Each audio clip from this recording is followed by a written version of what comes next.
In Part D of Chapter 8, we're getting into the second part of the skeletal system, and we pick up by looking at the vertebral column and also the thoracic cage in relationship to how the ribs attach to the anterior side at the sternum and the posterior attachment, of course, to the vertebral column, especially, of course, with the thoracic vertebrae. That doesn't include the cervical, lumbar, and the sacrum and coccyx. So altogether we have 33 vertebrae and intervertebral disc in between. Remember, the intervertebral disc are a type of connective tissue comprising fibrocartilage. So they are going to allow for stresses to be delivered to the vertebral column and actually act as shock absorbers in between the vertebrae. So if you look at the vertebral groups, you have 7 cervical, 12 thoracic, 5 lumbar, 5 fused vertebrae that form the sacrum, and 4 fused vertebrae that form the coccyx. So I remember it like this, that if you wake up at 7 and get to work, you take lunch at 12, you get off work at 5, and then of course there's 5 sacrum that are fused, where the other previous in the cervical, thoracic, and lumbar were not fused together, and then in the coccygeal there were once 4 individual vertebrae, but now they are fused. Of course, the variation in number develops because of anatomical variation. A lot of times with the lumbar, some people will have 4, some will have 6, so sometimes the number does vary with the individual vertebrae. As far as adaptations of the vertebral column, the person, of course, is shorter when they're in bed. They're also taller if they were on the moon where you don't have gravity, because again, with the fibrocartilage forming the intervertebral disc, it allows it to absorb a lot of the compression forces that are delivered to the spinal column. We start off with the C-shaped curvature in the newborn, so that's where the baby has been in utero in the fetal position, and this is known as the primary curvature. By the time we're adults, the curvatures that normally develop is you have a cervical, then the thoracic, then the lumbar, and the pelvic. So the primary curvatures are derived from the thoracic and the pelvic, the secondary curvatures from the cervical and the lumbar. And we see this when the child begins to crawl around and he begins to lift his head up off the bed when you try to put him to sleep. Then the lumbar, of course, develops when they start pulling themselves up and they start to walk bipedally across the room. So when they start walking, the lumbar curvature develops. There are some abnormal curvatures, of course, and just to mention these, most people that attend public schools, especially in Alabama, it's state law that all 9th graders be checked for scoliosis. So this is where the curvature begins to be abnormally formed laterally to the spine. We usually see this in adolescent girls, usually around the thoracic region of the vertebrae, and a lot of times the vertebrae tend to be pulled to one side or the other. It'll actually lift up the scapula, and also, depending on how progressed the scoliosis is, it also can make one leg shorter than the other as it pulls at the muscles of the pelvic girdle.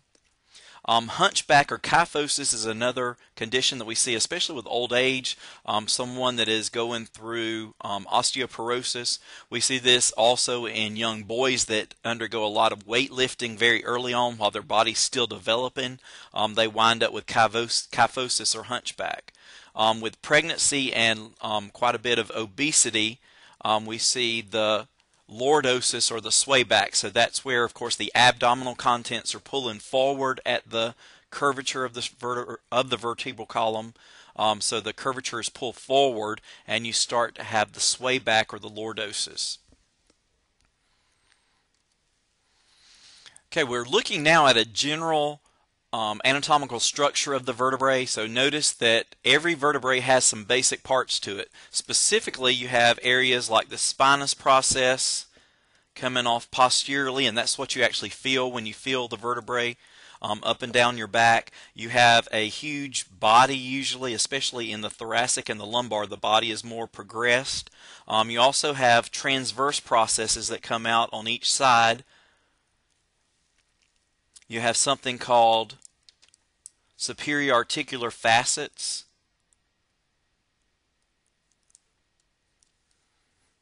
And then you have something called the vertebral foramen. So this is where the spinal cord actually sits and runs through the vertebral column itself. So again, in the notes it talks about the vertebral arch, it talks about the spinous process that we just labeled, it talks about the transverse process that extends laterally, it talks about the superior articular processes that project up. So the superior articular process in one vertebrae meets the inferior articular process in the vertebrae that is superior or above it. And then of course you have facets on the side that are covered with hyaline cartilage, and it's these facets that attach ribs in the thoracic vertebrae. So it's the hyaline cartilage and the facets on each side of the vertebrae of the thoracic vertebrae that attach the ribs. So again, we mentioned the intervertebral foramen. It's where the nerves are going to come through. So in between the nerves, spinal nerves will go out either side. So you have it coming in one direction and also out the other side. You have intervertebral disc. We've already said these discs are there to absorb shock. They also hold the vertebrae together, and they have a nucleus that is a gelatinous type of material, again surrounded by a ring of fibrocartilage, and that's where a lot of times it becomes herniated or starts to bulge, and of course starts to put pressure on the spinal nerves that are coming out laterally or the spinal cord itself. And eventually, if it's not seen about, it can lead to paralysis. It'll start off a lot of times as tingling in the nerves, but then eventually lead to paralysis.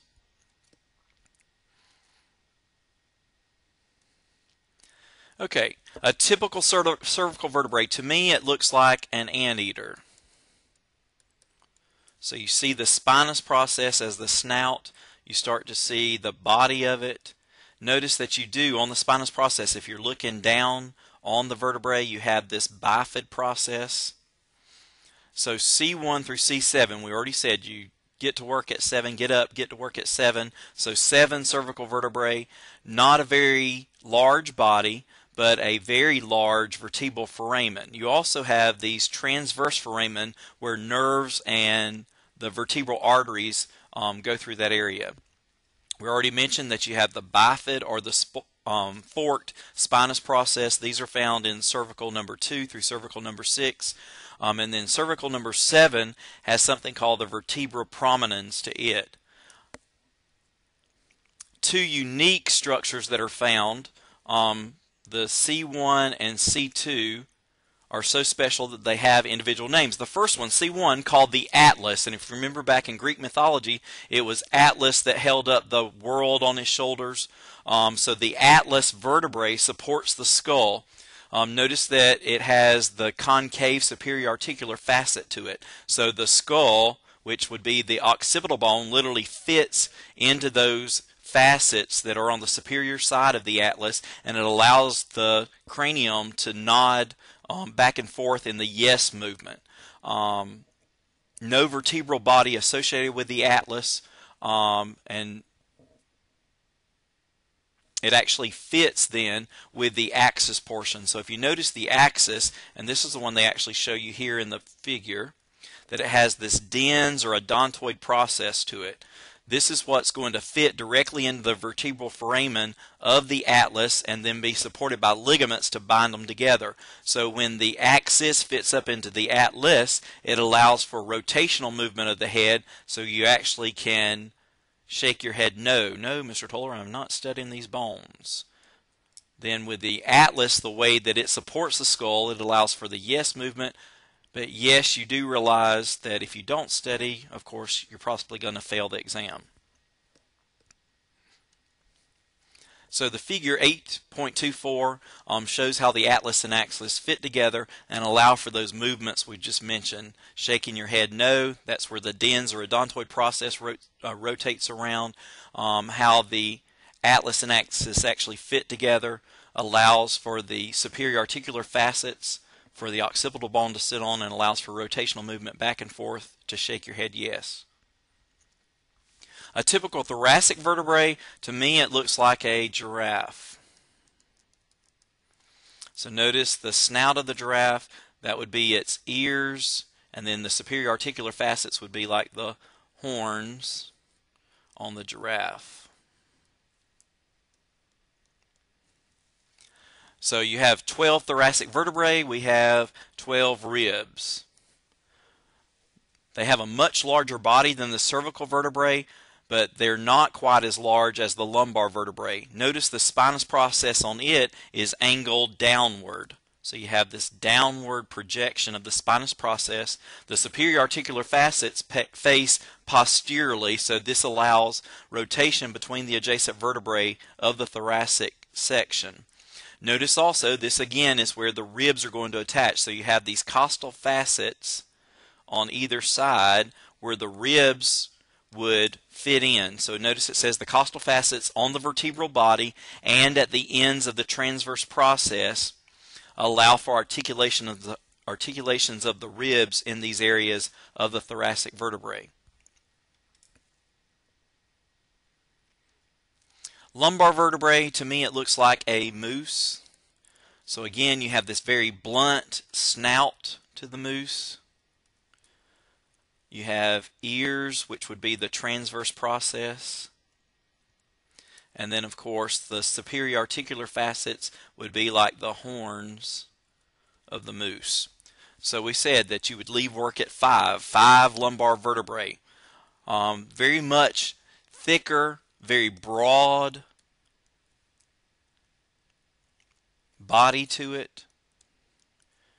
And then very blunt, squarish spinous process. We already said that the superior articular processes face medially, this time toward the middle, so that's why it resembles the horns of a moose. And the lumbar region, because of the superior articular processes, do not allow for very much twisting or range of motion there. But collectively, all the vertebrae working together does allow the motion that we see. The sacrum, we've already said, has 5 fused vertebrae, so by the time you're in your late 20s, all of the vertebrae are fused together, so it's S1 through S5. There are transverse lines that are left over. So you see these lines where the fusion has taken place, and they're actually like scar tissues that result in the bone. With the coccyx, again, it's considered to be a single small bone, but there were once 4 individual vertebrae, but by the time, again, you're close to 30, all 4 of those fuse together, and this is where the muscles that are in relationship to your pelvic floor are attached. It's also usually the one that anytime that you are maybe rollerblading, or it used to be roller skating, and you fall directly on your derriere or on your gluteus maximus, that it's the coccyx that fractures off. So a lot of times you can tell where that really is if you have like a 2-year-old child that sits in your lap and they will not be still, so they're constantly moving and agitating around, and it's like the coccyx digs into your muscles in your lap as that child is sitting there. The thoracic cage has a couple of different parts to it. The vertebral column makes up the posterior region, the sternum or the breastplate makes up the anterior region, and then of course the ribs enclose the thoracic cage. So this is where the pelvic girdle attaches, and most of the torso limbs, torso and limb muscles are going to attach. It's there to protect vital organs, and it also allows the volume of the thoracic cavity to increase so that air flows into the lungs, and then of course when you exhale, in relationship with the diaphragm and the cage itself, the actual ribs enclosing the thoracic cage, it starts to allow the air to be forced out of the lungs. So to rhythmically breathe, to inhale and exhale during a respiratory cycle, it's all because of the natural consistency of the thoracic cage. So there are 3 parts to the sternum. You have this upper part called the manubrium, where you would actually do CPR, is the body, and then you need to be particularly aware of something called the xiphoid process, because this can easily fracture off and you can drive that deep into the liver and actually cause someone to bleed to death. So you might get a normal heart rhythm back by doing the CPR, but as a side effect you've also driven the xiphoid process and herniated the liver and causing maybe a fatal hemorrhage. So you need to make sure you can label the manubrium, the body of the sternum, and also the xiphoid process.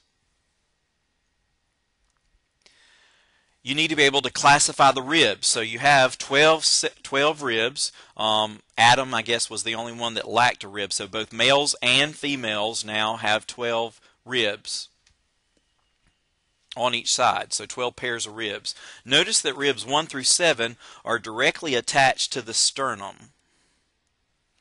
So we consider those to be true ribs. The hyaline cartilage, remember we'll talk about the hyaline cartilage is the base model, but we've already mentioned hyaline cartilage, a type of connective tissue, attaches the rib to the sternum. Ribs 8 through 12 are considered to be false ribs because the costal cartilage, the hyaline cartilage, doesn't directly attach to the sternum, but you have these extensions into these ribs. Notice that ribs 11 and 12 do not attach. So those are considered to be the floating ribs because they don't directly attach to the sternum. So again, note that there are 12 pairs of ribs in both sexes. If you're labeling the rib, of course you can see where the head fits in to the vertebral body, and then you have the angle to it, and then the shaft, and then that fits directly blunt up against the sternum. So the head portion with the superior articular facet and inferior articular facet allow it to attach to the vertebral bodies. So if you had a question that said, how do the ribs attach to the vertebrae, this would be your answer, the superior and inferior articular facets.